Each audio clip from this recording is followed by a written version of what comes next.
আসসালামু আলাইকুম। এই দেখেন আমাদের মেহেদি বাড়তেছে মোহাম্মদ আরিফুল ইসলাম সাদ্দাম ভাই। এই যে বিয়ের মেহেন্দি বাড়তেছে, নিজের বিয়ের মেহেন্দি নিজেই বাড়তেছে। দেখুন, আসলে কথাটা রং বলছিলাম, নিজের বিয়ের না, হাউস করে সবাই মিলে মেহেন্দি মেহেদি দিবে হাতে, সেজন্য বাড়তেছে। দেখেন, আসলে এইটা পিসার মধ্যে আর মশলা পিসার মধ্যে কোনো পার্থক্য নাই।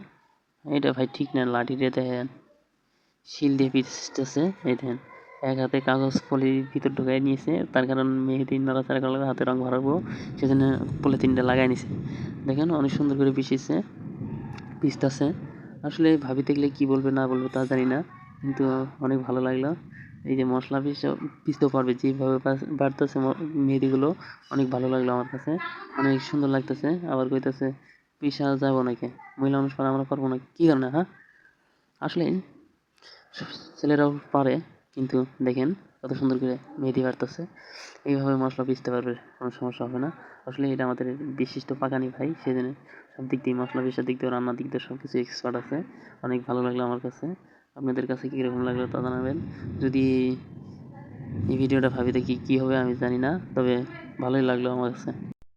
আসলে বন্ধু বান্ধব মিলে যদি কোনো একটা আড্ডা করা হয় ভালোই লাগে। যে এই যে সাদ্দাম ভাই মেহেদি পিছলো, অনেক ভালো লাগলো আমার কাছে। আসলে এই ভিডিওটা আসলে উদ্দেশ্য করা ছিল যে ছেলেরাও মশলা পিষতে পারে।